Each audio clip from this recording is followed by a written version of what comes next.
ऐसी कहानी सुनाने वाली हूँ जिसके बाद आपको समझ में आएगा कि जब इंसान को रोटी पर आती है, कमाई पर आती है, तो उन्हें क्या क्या करना पड़ता है। कोरोना की महामारी ने हम सभी की ज़िंदगी में बहुत बदलाव लाए हैं। कई सारे लोग हैं जिनकी नौकरी चली गई, काम बंद हो गए, बहुत से लोगों ने परेशानियां देखी हैं। लेकिन इस बीच भी कुछ ऐसे लोग भी हैं जिन्होंने अपना जज्बा कायम रखा है, किसी न किसी तरह से ये जो समय है उसको काटने की कोशिश कर रहे हैं। लेकिन ये कहानी बहुत ज़रूरी है और आपको जानना कि कैसे एक इंग्लिश टीचर जो स्कूल में इंग्लिश पढ़ाते हैं वो इस कोरोना की महामारी में, क्योंकि नौकरी चली गई है तो उसके बाद से सब्ज़ी बेचने पर मजबूर है। तो यहाँ पर हम लोग दिल्ली में आए हुए हैं, सुल्तानपुरी ये जगह है दिल्ली में। यहाँ पर ये जो आप सब्ज़ी का ठेला देख रहे हैं, हम इसे इसलिए आम नहीं कहेंगे क्योंकि जो ये सब्ज़ी बेच रहे हैं वो खुद शुरू से सब्ज़ी नहीं बेचते थे, ये काम उनका शुरू से रहा नहीं है। लेकिन क्योंकि ये कोरोना की जो पूरी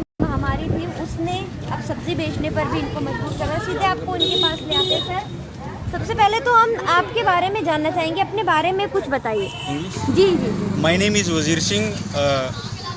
I am basically from Haryana. I was born in Panipat. I joined the school Sarvodaya Bal Vidyalaya Block Sultanpuri in 2014, and since then I am teaching in the same school. And we are paid on the honorarium basis, daily basis. On the day which day we go on the school, we were paid, and we were not paid on the holidays, gazetted holidays. Sir, अगर ये जानना चाहूँ मैं आपसे कि आपके पास I card या कुछ ऐसा जो वहाँ पर आपका जो स्कूल का आई कार्ड हो। Yes, I have my I card. You can. तो हम जैसे कि दिखा दें एक बार व्यूअर्स को भी कि उनके पास आई कार्ड है। तो पीजीटी इंग्लिश आपकी, सर ये क्वालिफिकेशन क्या है आपकी? I am MA in English Literature, B.Ed, C.Tet, S.Tet, TGT, S.Tet, BGT qualified.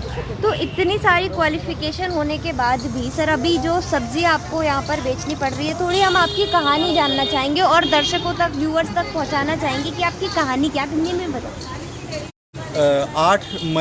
5 मई को एक ऐसा ऑर्डर आता है कि जो हमारे खिलाफ गया। उस ऑर्डर में ये था कि आपको केवल और केवल 8 मई तक ही आपको सैलरी पे की जाएगी, उसके बाद आपको सैलरी नहीं दी जाएगी। हमें छुट्टियों के दौरान रिमेडियल क्लास में बुलाया जाता था, इंग्लिश स्पीकिंग क्लास में बुलाया जाता था, परंतु इस महामारी की ऐसी मार पड़ी कि हमें छुट्टियों के दौरान नहीं बुलाया गया। और इस महामारी के चलते हुए मैं हालांकि ट्यूशन पढ़ाना चाह रहा था, परंतु पेरेंट्स ट्यूशन पे अपने बच्चों को भेजना नहीं चाह रहे थे क्योंकि वो कोरोना से डरते थे कि कहीं बच्चे कोरोना से पीड़ित ना हो जाए। तो मैंने मजबूरी में 2000 रुपये में ये थैला किराए पर लिया और तब से मैं अपनी जो सब्जियां बेचने का काम कर रहा हूँ। तो सब्जियां जब आप बेचते हैं तो क्या लोगों को कभी सब्जियों के नाम भी इंग्लिश में बता देते हैं कि ये सब्जी भाई ये है, कभी बच्चे आ रहे हैं, कुछ आ रहे हैं? बिल्कुल बता देते दीदी, बता देते हैं। Lemon, coriander leaves. तो लोगों को आप अभी सब्जियां ही इंग्लिश में सिखा रहे हैं फिलहाल? बता देते हैं, इंग्लिश में भी बता देते हैं, हिंदी में भी, दोनों में बता देते हैं जो जैसे कम। वो तो खैर एक बात रही, आपसे ये जानना चाह रहे थे कि आपको अभी जो ये सब करना पड़ रहा है, आपकी क्या स्टोरी आप बता रहे थे, बताइए इसके बारे में। 8 मई को ऑर्डर पास होने के बाद सरकार की तरफ से तब मैंने ये कदम उठाना पड़ा। ये समझ लीजिए, हालांकि जो मेरा टीचिंग प्रोफेशन है, मैं उस अपनी टीचिंग प्रोफेशन में वापस जाना चाहता हूँ, क्योंकि टीचर ही पौधों को तैयार करता है। एक टीचर की वजह से आज जज बनते हैं, एक टीचर की वजह से वकील बनते हैं, एक टीचर की वजह से डॉक्टर बनते हैं, एक टीचर की वजह से नर्सिस बनती हैं। यानी कि टीचर से ही सबको क्वालिफाइड करता है और तब जा कर के और लोग अपने आज टीचर की ये हालात है। मैं माननीय सर अरविंद केजरीवाल सर से मैं हाथ जोड़ करके विनम्र प्रार्थना करता हूं कि हमें अपना बच्चा मानते हुए, अपना बेटा मानते हुए हमारे को जॉब पे वापस ले लिया जाए और हमारे को बीच बीच में नौकरी से ना हटाया जाए। हमारे लिए कोई कोशिश कर रहे हैं कि जब भी दोबारा से स्कूल खुलेंगे और जब से दोबारा से सब चीज़ें एकदम आ जाएंगे तो हम भी ये कोशिश करेंगे कि वापस से आपकी भी नौकरी लगे। और हमें पूरी उम्मीद है और ये जो पूरी कहानी है ये इनकी भी है और इनकी जैसे कई ऐसे और भी लोग हैं।